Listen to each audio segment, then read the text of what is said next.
Hi hello viewers, இன்றைக்கி இந்த வீடியோவில் எப்படி வீட்லேயே நெய் செய்யலான்னு பார்க்கலாம். நாங்கள் டெய்லியும் பால் 1 லிட்டர் வாங்குவோம் குழந்தைக்காக.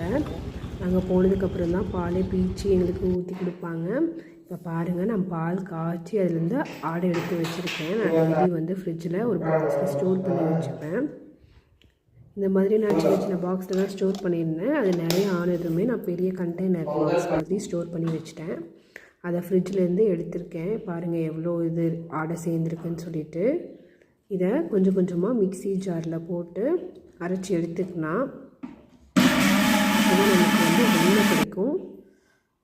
அது ஜில்லுன்னு இருக்கணும். கொஞ்சம் கொஞ்சமாக தண்ணி ஊற்றி அரைச்சி எடுத்துக்கோங்க. இப்போ பாருங்கள், நான் வெண்ணெயை ஸ்ட்ரைன் பண்ணி எடுத்துக்கிறேன்.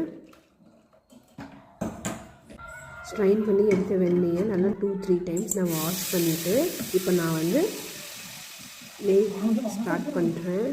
பாருங்கள், எல்லோ கலரில் எவ்வளோ ஃப்ரெஷ்ஷாக இருக்குதுன்னு சொல்லிட்டு பார்த்தாலே தெரியும். நல்லா அந்த நெய் வரும்போது முருங்கைக்கீரை கொஞ்சமாக போட்டு ஸ்ட்ரைன் பண்ணி எடுத்துக்கோங்க. முருங்கைக்கீரை போட்டிங்கன்னா நெய் கொஞ்சம் நல்லா வாசமாக இருக்கும். அவ்வளோதான், நெய் ரெடி ஆகிடுச்சு. ஸ்ட்ரைன் பண்ணிக்கலாம். அவ்வளோதான், நெய் ரெடி ஆகிடுச்சு. இந்த வீடியோ உங்களுக்கு பிடிச்சிருந்தா லைக் பண்ணுங்கள், ஷேர் பண்ணுங்கள், சப்ஸ்கிரைப் பண்ணுங்கள். பாய்.